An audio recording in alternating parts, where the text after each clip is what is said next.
حضرات جانا چاہتے ہیں کوئی زبردستی نہیں، حاجت سفارغ ہو کر آ سکتے ہیں.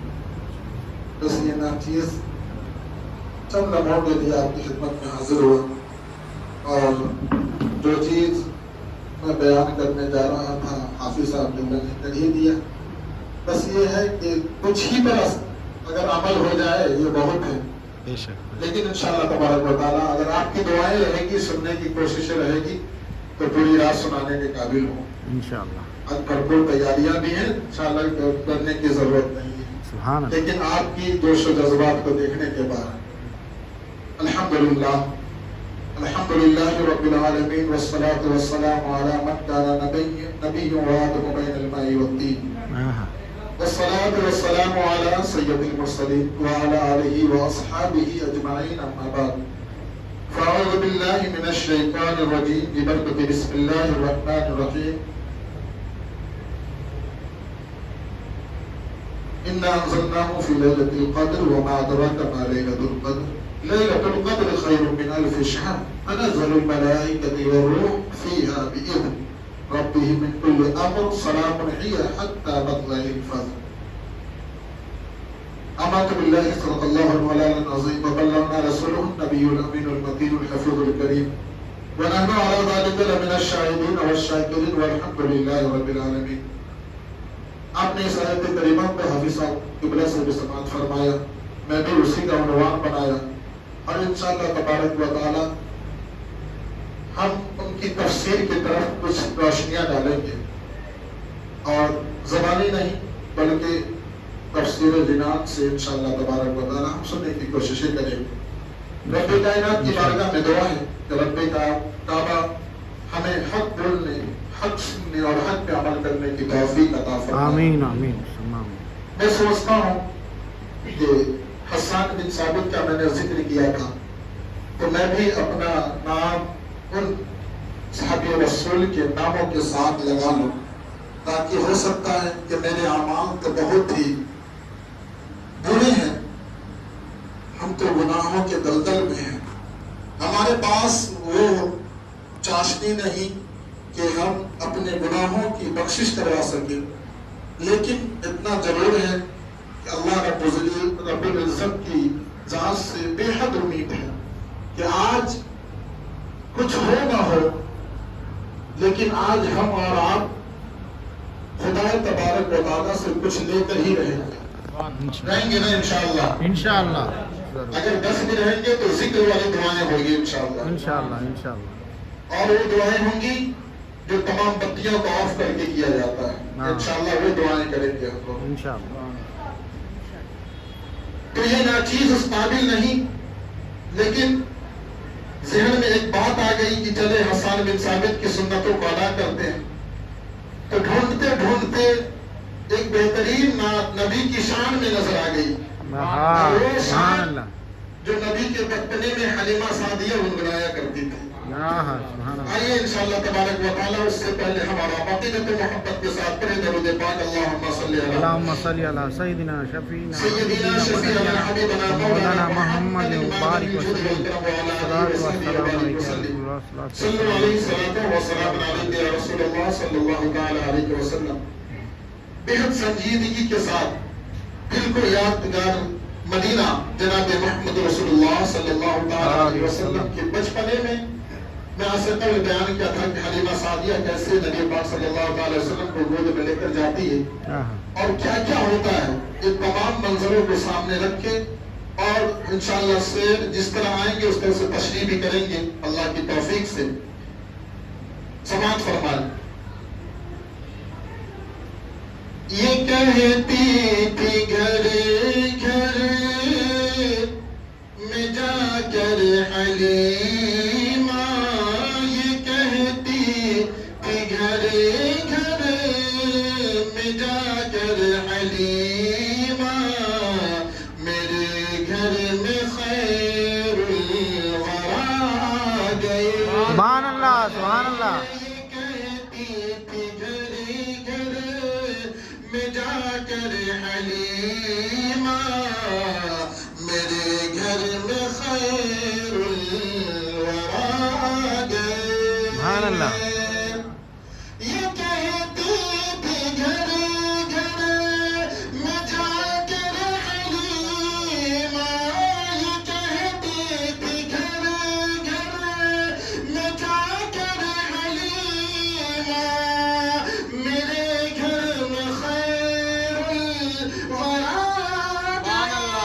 اللہ سبحان اللہ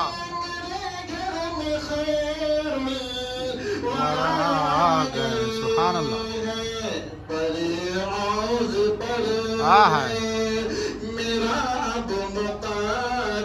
سبحان اللہ سبحان اللہ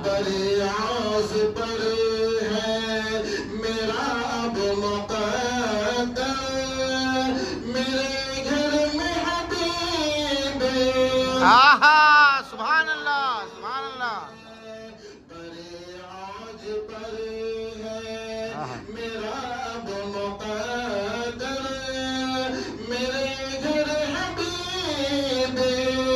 خدا سبحان اللہ سبحان اللہ سبحان اللہ یہ کہتی تھی گھر گھر میں جا کر حلیمہ میرے گھر میں خیر سبحان اللہ اب نبی پاک صلی اللہ علیہ وسلم کیا مشت مبارک کا کمال سنیں اٹھتی تھی 400 رحمتوں کی گھٹائیں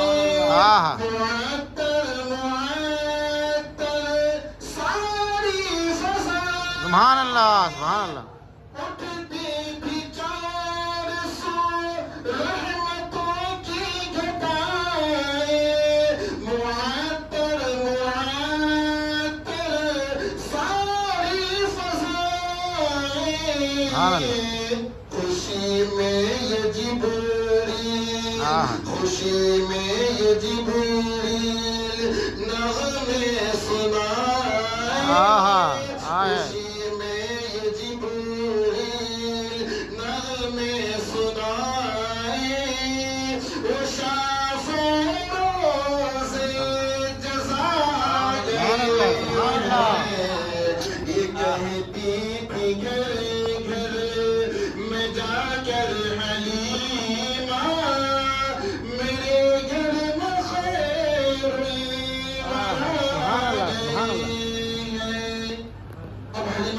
کیا کہتی ہے بہت انوکھے الفاظ یہ ظلمت سے کہے تو کہ تیرے ہٹا لے یہ ظلمت سے کہے تو کہ تیرے ہٹا لے کہ ہے ہر طرف اب اجالا سبحان اللہ یہ ظلمت سے کہے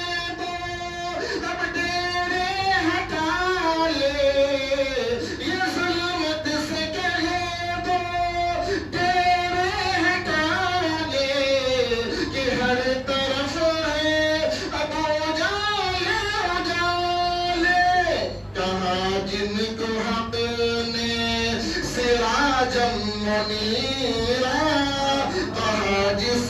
کہاں جن کو حق نے سراجم منیرا گھروں نور خدا گئے ہیں جس کو حق نے سراجم منیرا میرے گھر نور خدا گئے ہیں یہ کہتی تھی گھر گھر میں جا کر حلیمہ میرے گھر پہ خیر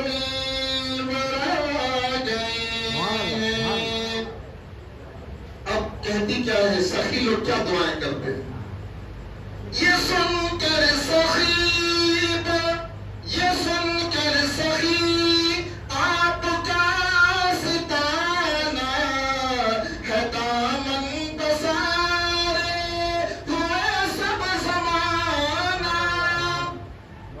حلیمہ سعدیہ کہتی ہے کیا میرے آقا آپ کا آستانہ عالیشان آستانہ ہے اور پوری دنیا آپ کے دربار میں اپنے دامنوں کو پسارے ہوئی ہے یہ سن کر سخی آپ کا ستانہ ہے دامن پسارے ہوئے سب زمانہ یہ سن کر سخی آپ کا ستانہ ہے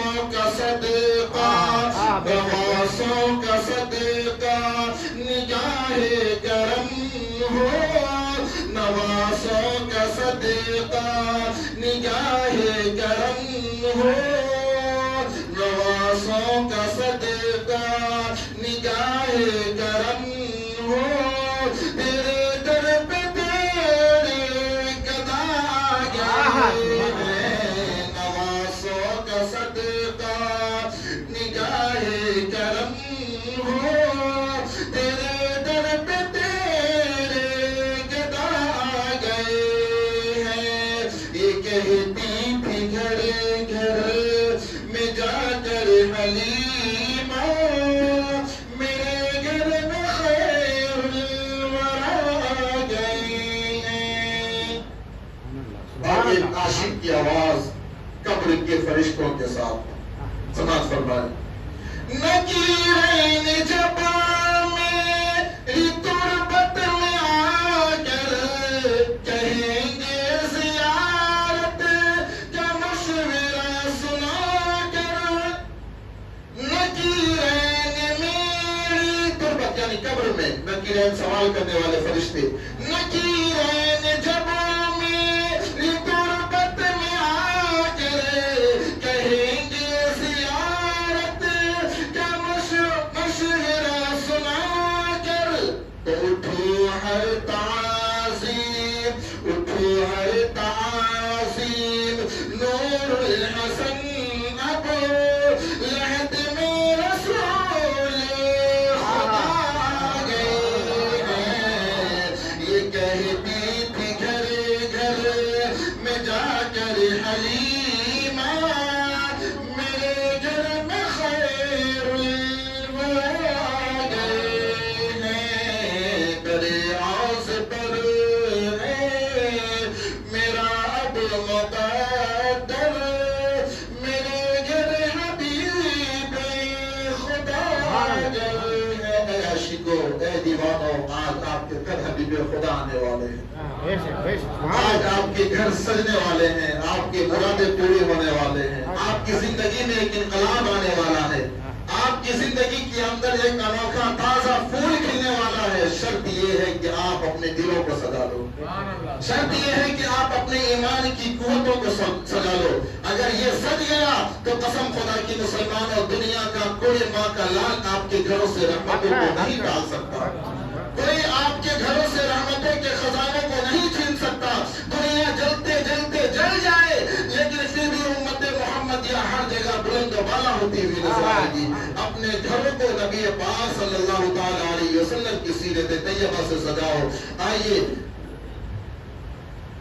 ہمارا عقیدت محبت کے ساتھ پھر درود پاک پڑھیں اللہم صلی علی سیدنا شفیعنا حبیبنا مولانا محمد مادن الجود والکرم منبع علم ولجبارك وسلم صلوا عليه صلاة وسلام عليك دائما ابدا صلوا عليه صلاة وسلام عليك يا رسول الله صلی اللہ تعالی علیہ وسلم میرے محترم بزرگ دوستو ابھی آپ نے نعت پاک کے انوکھے الفاظ آواز تو اس طرح نہیں کہ نعت خوانی کر سکے لیکن جو ہی میں سنا سکا بہت اچھے لفظ تھے میں آپ کے پیش رکھا یہ نبی کی آمد کا تذکرہ تھا اب انشاءاللہ ختمی منزلت پہ جب میں اپنا بیان ختم کروں گا تو رمضان کی ختمی منزلت پہ 2 دن شعر سننے کی کوششیں کریں گے اللہ رب العزت ہم تمام لوگوں کو اپنے پیارے حبیب صلی اللہ تعالی علیہ وسلم کا دیوانہ بنائے اپنے پیارے حبیب صلی اللہ تعالی علیہ وسلم کے نقش قدم پہ چلنے کی توفیق عطا فرمائے حقیقت معنوں میں بیان سے کوئی معاملات نہیں لیکن جو چیزیں ہونی تھی وہ چیزیں ہو چکی ہے اب صرف ہمیں چند باتوں پہ غور کر لینا ہے قرآن پاک کی بہت ہی بہترین آیت کریمہ جسے آپ نے بار بار سنا اِنَّا أَنزَلْنَاهُ فِي لَيْلَةِ الْقَدْرِ وَمَا أَدْرَاكَ مَا لَيْلَةُ الْقَدْرِ لَيْلَةُ الْقَدْرِ خَيْرٌ مِّنْ أَلْفِ شَهْرٍ تَنَزَّلُ الْمَلَائِكَةُ وَالرُّوحُ فِيهَا بِإِذْنِ رَبِّهِم مِّن كُلِّ أَمْرٍ سَلَامٌ هِيَ حَتَّى مَطْلَعِ الْفَجْرِ یہ بہت انوکھا لفظ ہے بہت شاندار بار بار قدر قدر قدر کی باتیں آتی لیلۃ القدر لیلۃ القدر آج 27ویں شب ہے، اور یہ 27ویں شب میں علماء کرام متفق علیہ ہیں کہ تاریخیں تو بہت ساری ملتی ہے، 21 بھی، 23 بھی، 25 بھی، 27 بھی، 29 بھی، جو قدر کی تاریخیں ہیں، لیکن ان تاریخوں میں سے 27ویں تاریخ کو زیادہ فوقیت حاصل کی جاتی ہے۔ اس لیے علماء مشائخ فرماتے ہیں کہ 27ویں کی سب زیادہ خاص، یعنی زیادہ میسر کیے گئے ہیں کہ اس میں لیلۃ القدر حاصل ہوا اور لوگوں نے پایا۔ حاصل کیسے ہوتا ہے؟ حاصل یہ کہ خوشنما منظر ہو جاتا ہے۔ میں آج کی باتیں میں آپ کو بتاؤں، آپ کی نگاہوں نے اگر مشاہدہ کیا ہوگا تو ذہن اگر حاصل رہا ہوگا تو مشاہدہ کیا ہوگا۔ آج کی باتیں تازہ ترین کہ حقیقت معنوں میں آج شب قدر ہے یا نہیں، آپ خود بخود فیصلہ کریں۔ آپ اس پاریہ کیے، افطاری کرنے کے بعد نمازیں ادا کیے نا سب لوگ۔ نمازیں ادا کرنے کے بعد آپ جب مسجد سے باہر نکلے تو آپ کو کچھ نظر آیا؟ غور نہیں کیے جی میرے پیارے، غور نہیں کیے، نظر آیا، میں نے غور کیا۔ غور کیا کیا کہ اس وقت کا منظر اور دنوں کے منظر سے الگ تھا۔ آسمانی کیفیتیں روشنیوں سے مزین تھی سبحان اللہ، اور الگ سی کیفیت کے روشنیاں آ رہی تھی۔ میں جب اپنی گلیوں میں گیا، جو راستہ ہے میرے روم پہ جانے کا، جب میں وہاں گیا تو اور دنوں جب میں جاتا تھا تو وہاں اندھیرا نما ہوتا تھا، اس لیے کہ لائٹ وہاں کا خراب ہے، اندھیرا نما ہوا کرتا تھا۔ جب تک میرے گیٹ کا، میرے روم کا دروازہ نہیں کھلتا، باہر میں روشنیاں نہیں آتی۔ لیکن جیسے ہی میں نماز پڑھ کے اندر گیا تو عجیب سی کیفیتیں نظر آئی۔ میں نے جب آسمان کی طرف نظر اٹھایا تو آسمان پر ایک عجیب سی بادل چھایا ہوا ہے، اور اس بادل کی روشنی سے پورا عالم روشن ہے۔ سبحان اللہ، سبحان اللہ، پورا عالم روشن ہے۔ سبحان اللہ، اور اللہ کے پیارے حبیب فرماتے ہیں جو شب قدر ہوگا، اس رات کے انوکھے انداز ہوں گے، سبحان اللہ، سبحان اللہ، ہوں گے۔ سبحان اللہ، لوگ اپنے آپ کو روکنے سے نہیں رکے گا، بلکہ ہر شان خدا کی بلند کرتا رہے گا۔ سبحان اللہ، سبحان اللہ، خدا کی بلند کرتا رہے گا۔ سبحان اللہ، اسی وجہ سے تو اللہ کے نبی نے فرمایا کہو قل هو اللہ احد، اور کہو اس رات میں اللہ تو ایک ہے، اللہ تو ایک ہے، اللہ تو ایک ہے۔ میں تیرے سوا کسی کی عبادت کرتا نہیں بے شک، بے ہوں، شک، اور نہ کسی کی عبادت کرنے کے قابل ہوں، اور نہ میں کسی کی کروں گا۔ اے مولا تو ایک ہے، جب تو ایک ہے تو میں تیری ہی عبادت کروں گا۔ بے شک، بے شک، آج کی رات مغرب سے شروع ہوئی ہے، ہماری فجر ہوتے ہوتے ہماری مغفرت فرما دینا، آمین، آمین، ہماری توباؤں کو قبول کر لینا، آمین، ہمارے نگاہوں میں شرمندگی لا دینا، ہمارے دل کی کیفیتوں کے اندر ایمانی قوت لا دینا۔ اے مولا یہ اعلان کرے اس رب کائنات کی بارگاہ میں، جب یہ اعلان کریں گے نا تو آپ کو وہ فضائیں میسر ہونے لگے گی، سبحان اللہ، سبحان اللہ، وہ رحمتیں نظر آنے لگے گی۔ اور حقیقت معنوں میں علماء کرام نے فرمایا ہے کہ لیلۃ القدر جب آتا ہے تو ذہن و فکر تازہ ہو جاتا ہے، سبحان اللہ، گھر کے اندر خوشحالی، آپ جائیں گے نا تو خوشحالیاں نظر آئے گی، حق ہے، کچھ رہ نہ رہے، ایسا لگے گا کہ ہمارے گھر سے کچھ گیا ہے یا کچھ آیا ہے، ایسی روشنیاں، ایسے آہت نظر آئیں گے۔ وجہ کیا ہے؟ میں نے ابھی کہا نا ہمارے گھر حبیب خدا آ گئے، سبحان اللہ، میرے نبی کی بھی آمد آج ہو رہی ہوگی، اور ہر عاشق کے دلوں میں اپنے پیارے حبیب صلی اللہ تعالی علیہ وسلم کی آمد ہی آمد رہتی ہے۔ آئیے، باتیں تو بہت ساری ہے لیکن وقت کا بھی تقاضا ہے، ہمارا 12 بج چکا ہے، اب 1 بجنے والا ہے، تو ہم اپنے آپ کو بھی 12 نہ بجائیں، اس لیے عبادت کی رات ہے، عبادت کرنے کی ضرورت ہے۔ خاص باتیں جو آج کی تفسیر ہے وہ مختصر انداز میں سماعت فرما لیں۔ بیچ میں ایک واقعہ جو بہترین حافظ صاحب نے بیان کیا، اسی میں ایک اور واقعہ ہے جو قرآن پاک کے اندر ہی آتا ہے اور قصص الانبیاء کے اندر بھی اسے رکھا گیا ہے بہترین انداز میں، انشاءاللہ تبارک و تعالیٰ اسے بھی سماعت فرما لیں گے۔ اِنَّا أَنزَلْنَاهُ فِي لَيْلَةِ الْقَدْرِ، بے شک ہم نے اسے شب قدر میں اتارا۔ آپ کو معلوم ہے کسے شب قدر میں اتارا؟ کسے شب قدر میں اتارا؟ ہمیں نہیں، کسے؟ قرآن کریم کو، قرآن کریم کو شب قدر میں، ہے نا، برکت والی رات میں اتارا۔ اس میں تفسیریں بہت ساری ہیں لیکن المختصر یہ سماعت فرما لے کہ شب قدر میں لوح محفوظ سے آسمانی دنیا کو اتارا گیا، لوح محفوظ سے آسمانی دنیا پہ نازل کیا گیا۔ اس کے بعد تقریباً 23 سال تک میرے آقا صلی اللہ تعالی علیہ وسلم کے قلب اطہر پر یکے بعد دیگر جس آیت کریمہ کی جیسی ضرورت پڑی اس طرح غار حرا کے اندر، کبھی حجرہ عائشہ کے اندر، کبھی مسجد نبوی کے اندر، کبھی مکہ مکرمہ میں، کبھی مدینہ منورہ میں آیت کریمہ آتے رہے۔ کتنے سال تک؟ 23 سال تک یہ آیت کریمہ آتے آتے قرآن کریم مکمل کر دیا گیا۔ یہ آپ نے جو نازل کی باتیں آئی اس میں نے آپ کو مختصر سمجھایا کہ اللہ تعالیٰ نے شب قدر میں قرآن کریم کو نازل فرمایا۔ وَمَا أَدْرَاكَ مَا لَيْلَةُ الْقَدْرِ۔ پھر سوال ایک پیدا ہوتا ہے کہ تم نے کیا جانا کہ کیا ہے شب قدر؟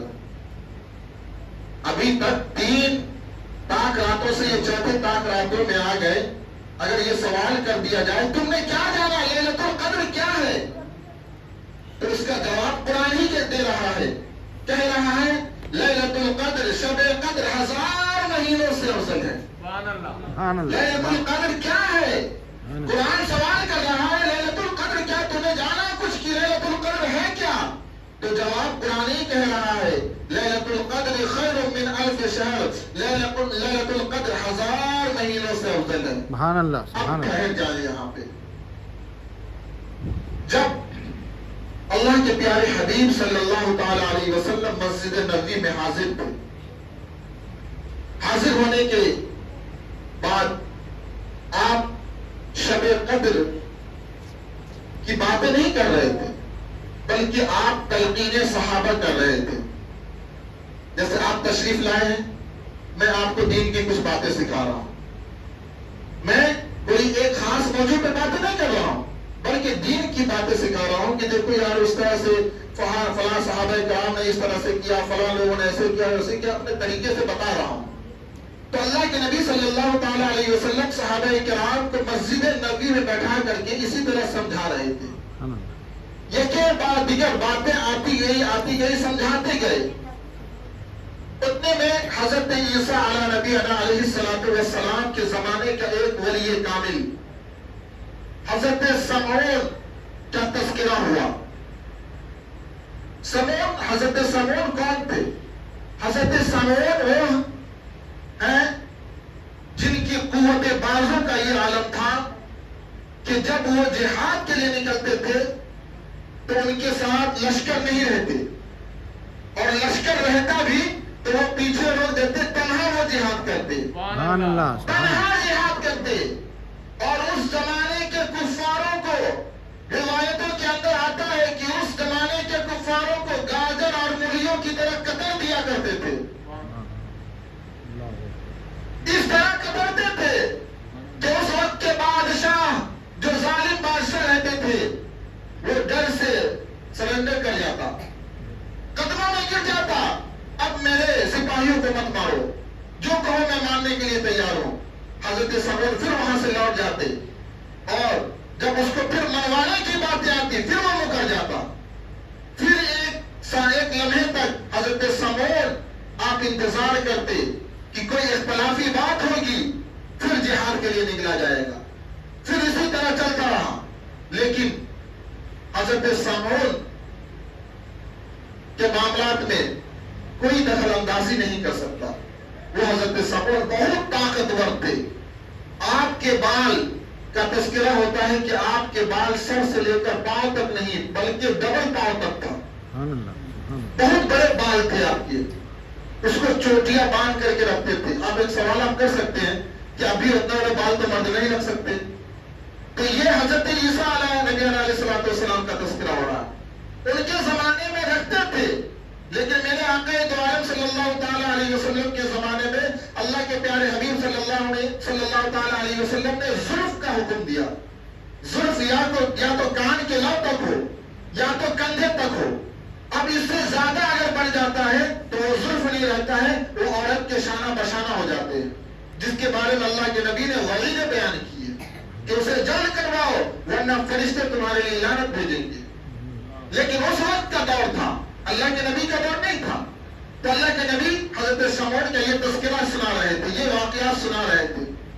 وہ حضرت سمعون کے بارے میں کہہ رہے تھے وہ مجاہد اسلام ایسا تھا کہ عبادت کا معاملہ یہ ہوتا کہ رات میں جب کھڑا ہوتا پوری رات کھڑا رہتا صرف اللہ کو یاد کرنے کے لیے، اور صبح اٹھتا تو روزے میں ہوتا، اور دن بھر جب چلتا تو جہاد میں ہوتا.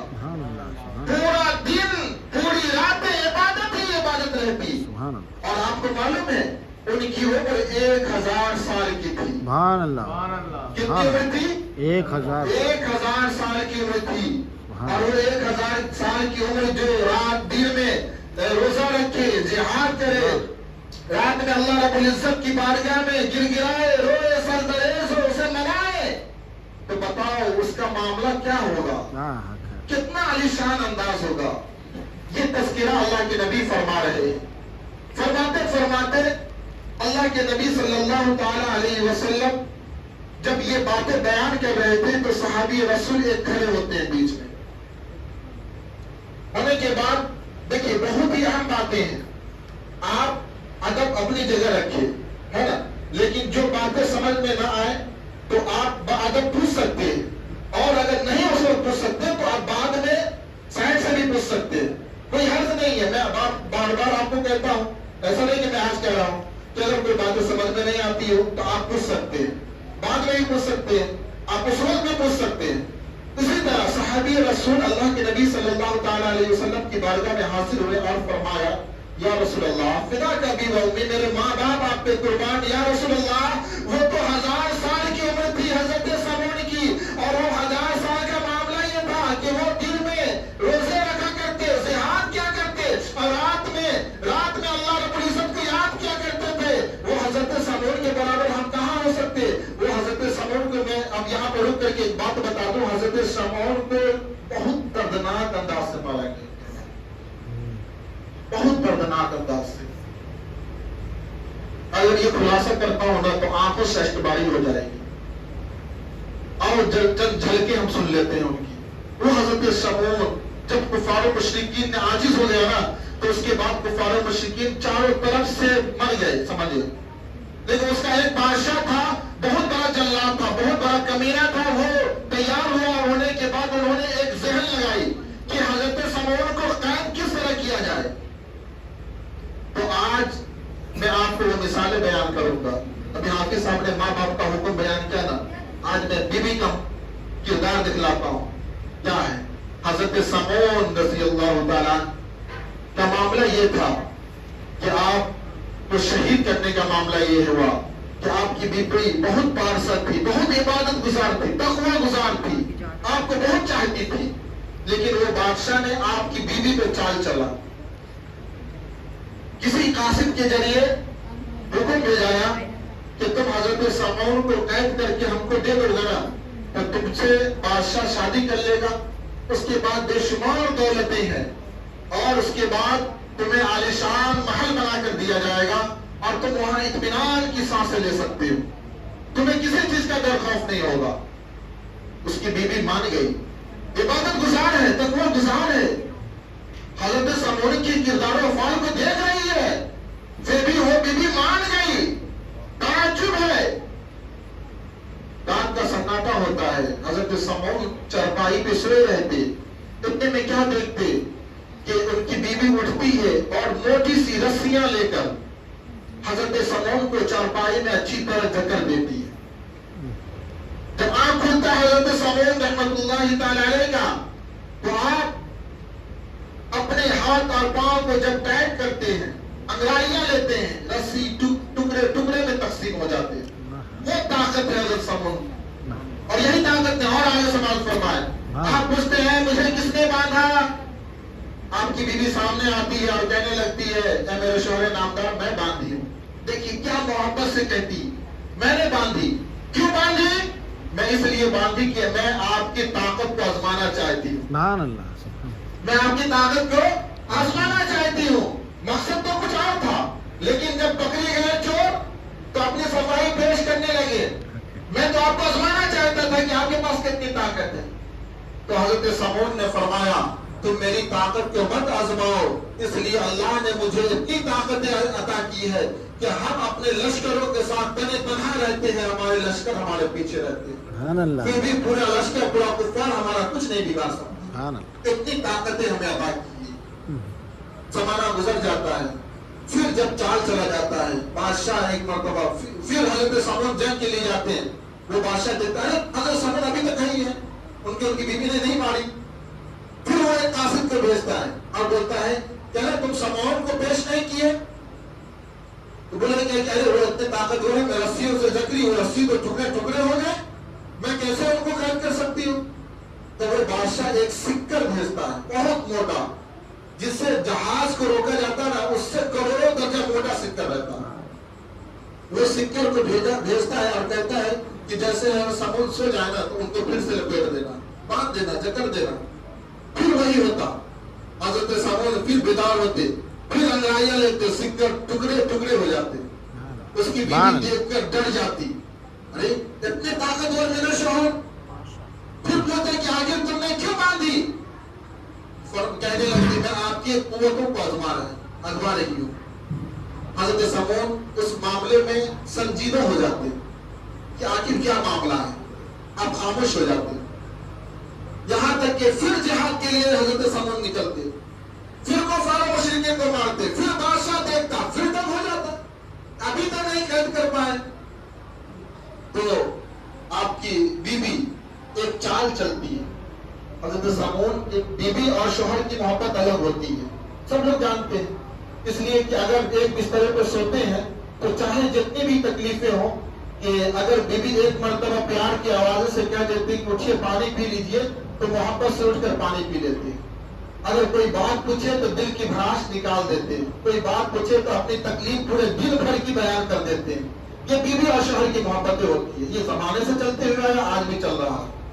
وہ معاملہ آیا، حضرت سمعون اپنی بیویوں کے ساتھ آرام فرما رہے ہیں. بیوی پوچھتی ہے اے میرے شوہر نامدار، میں نے رسیوں سے جکڑا، اچھی طرح سے باندھی تھی، لیکن پھر بھی آپ اسے توڑ دیے. میں نے سکروں سے جکڑا، وہ سکر جو بہت ہی موٹے بہت ہی سخت بنائے گئے تھے، میں نے ان سے جکڑ دیا. آپ نے ایک انگڑائیاں لی، تمام سکر کے پرزے الگ الگ ہو گئے. آخر آپ ان چیزوں سے زیادہ ڈرتے ہیں. تو آپ نے فرمایا میں کسی سے نہیں ڈرتا ہوں، صرف اللہ سے ڈرتا ہوں. سبحان اللہ، سبحان اللہ. میں کسی سے نہیں ڈرتا، صرف اللہ سے ڈرتا ہوں. بیوی کہنے لگتی ہے اے میرے شوہر نامدار، یہ بتا دیجئے کہ آخر آپ کو قید کس طرح کیا جائے. پیار و محبت کی باتیں ہونے لگی. اسی درمیان حضرت سمعون کی زبان سے نکل پڑا کہ اے میری بیوی، اے میری شریک حیات، سنو، دنیا کی پوری طاقت لا کر جمع کر دو، اور اس طاقت سے اگر مجھے جکڑو گی پھر بھی میں اسے ختم کر دوں گا، پھر بھی میں اسے توڑ دوں گا. وہ طاقت ہمارے لیے ہیچ ہے، دم ناقص ہے، کم تر ہے. لیکن سنو، میرے جو بال ہے نا، یہ بال سے اگر کوئی مجھے جکڑ دے گا میں کبھی بھی اس کو نہیں چھڑا پاؤں. بیوی سمجھ گئی کہ پورا رات جو ہے نا میاں کا وہ بالے کے اندر سامان ہوا، بالے جو ہے سب ہے. کہنے لگتی ہے کہ آخر بال میں کیا ہے. آپ فرماتے ہیں کہ بال کے اندر میرے جسم کے جتنے ٹکڑے ہیں، جتنی ہڈیاں ہیں، بال سے تمام ہڈیوں کا کنیکٹ ہے. میرے بال اگر مجھ میں لپیٹ دیا گیا تو اگر ہم انگڑائیاں لیں گے نا تو میرے جسم کے تمام ٹکڑے پھٹ جائیں گے، ہڈیاں ٹوٹ جائیں گی، پھر میرے لیے آخری مقام ہوگا. بیوی سمجھ گئی کہ اب مجھے اپنے شوہر کو قبضہ کرنے کا وقت آ گیا. پھر ایک رات سوئے، معاملہ یہ ہوا کہ آپ کے بالوں سے آپ کو جکڑ دیا گیا، باندھ دیا گیا، اور ایسا باندھا کہ حضرت سمعون میرے پیارے بہت ہی بے چین ہو گئے، بہت ہی بے قرار ہو گئے. آپ بار بار پکار رہے تھے اپنی بیوی کو اے میری شریک حیات میرے سامنے آؤ. 2 مرتبہ سے میں نے تجھے تنبیہ کیا لیکن ابھی تک تم نہیں سمجھی. آج رات تم نے میرے پورے راز کو فاش کر کے مجھ سے پوری بات سمجھ کر کے آج میرے بال سے ہی مجھ کو جکڑ رکھی ہے. میرے بال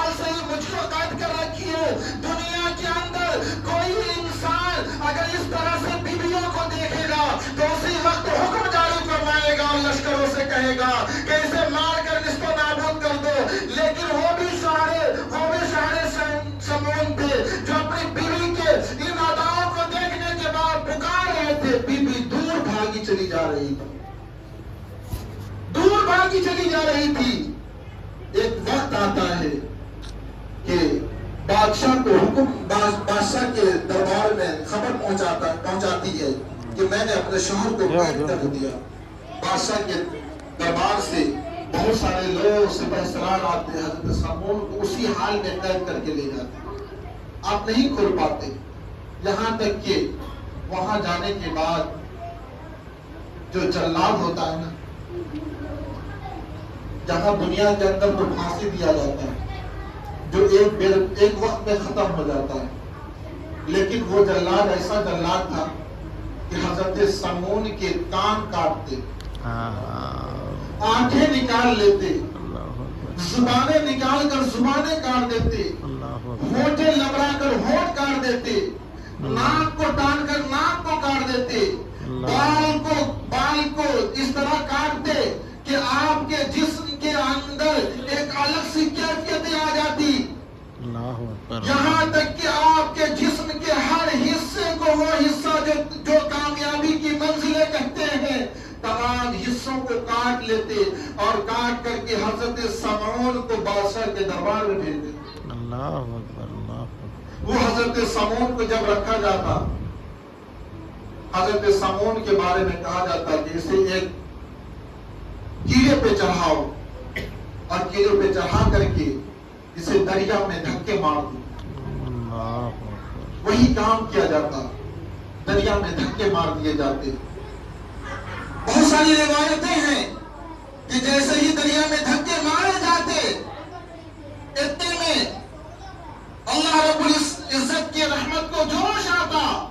اللہ رب کائنات فرماتا ہے جبرائیل امین، تمہارا کام ابھی سدرہ پر رہنا نہیں، میرے عیسیٰ کے غلام کے جسم کو جا کر تو دیکھو، اس کے جسم کے ہر اعضاء کو کاٹ دیے گئے ہیں، ان کے کوئی جسم کے اعضاء باقی نہیں ہے، صرف حکی چالو ہے، صرف اب جان نکلنے کو ہے.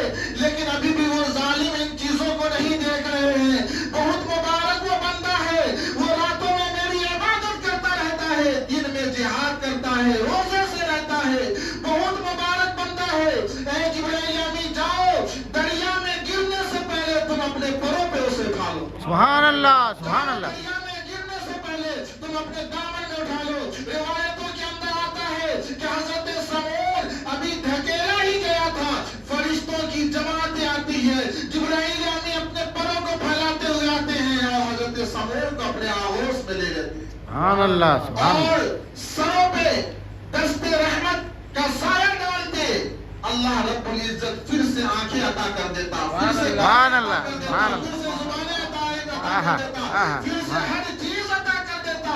اس کے بعد یہ حکم دیا جاتا، اے سمعون، جاؤ اپنے محلے کے طرف، جاؤ اپنے علاقے کے طرف، جاؤ اپنے قصبے کے طرف اور جا کر کے سب سے پہلے اپنی بیوی کو سزائے موت دو.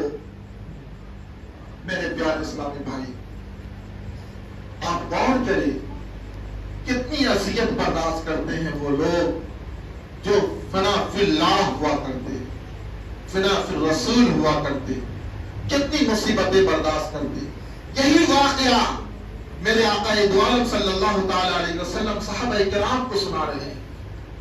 جب سناتے اس منظر کے قریب آتے ہیں، میرے آقا دو عالم کی آنکھوں سے اشک باری ہو جاتی، رونے لگتے، گڑگڑانے لگتے ہیں. مولا قدیر، میری امت ناقص و ادھورے ہیں، میری امت اس قابل نہیں ہے کہ نہ اتنی عبادت کر سکتے، نہ اتنا ذکر و اذکار کر سکتے، نہ دن میں روزہ رکھ کر کے جہاد کر سکتے، نہ اتنی لمبی تو نے میری امت کی عمر رکھی ہے. اے مولا قدیر، صحابہ کے الفاظ اٹھنے لگے ہیں، میں ان کے لیے کیا جوابیں دوں، ان کے لیے میں کیا الفاظ بیان کروں. جب اتنا کہنا ہوتا ہے، رب کعبہ اپنے جوش و جذبات میں آتا ہے اور فرماتا ہے جبرائیل امین، یہاں پہ حضرت سمعون کا ذکر کیا جا رہا ہے. وہ حضرت سمعون جو عبادت و ریاضت میں بہت ہی پاورفل آدمی ہے، جن کی عبادت و ریاضت کو میں نے قبول کر لیا ہے، ان کے اوپر مصیبتوں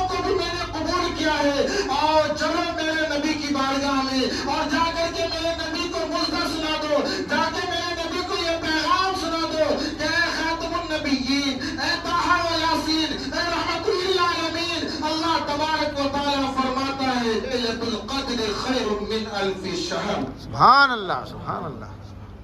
اے امت محمدیہ، تمہارے لیے اللہ رب العزت نے ایک رات ایسی رکھی ہے جو 1000 راتوں سے افضل ہوگا. سبحان اللہ جو 1000 رات حضرت سمون نے عبادتیں کی ہوگی سبحان اللہ. اس سے بھی افضل والا ہے. آہا، سبحان میرے اللہ. پیارے اسلامی بھائی، آپ اپنی قسمتوں پہ ناز کریں، بے شک. میرے بیان کو نہ دیکھیں، میری باتوں کو نہ، بلکہ آپ اپنی قسمت کو دیکھیں کہ وہ کیا زمانہ تھا، اللہ نے کون سے مقام سے ہمیں نوازا ہے، وہ کون سی رحمتوں سے نوازا ہے، یہاں تک کہ آج کی رات اللہ رب العزت اپنے رحمتوں کے پروں میں اپنے بندوں کو اٹھا لیتا ہے.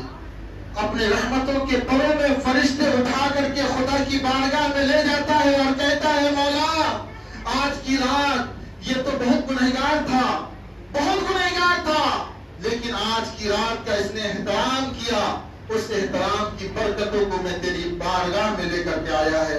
اے مولا تو اسے بخشش کا پیمانہ عطا کر دے، آمین. بخشش کا مژدہ سنا دے.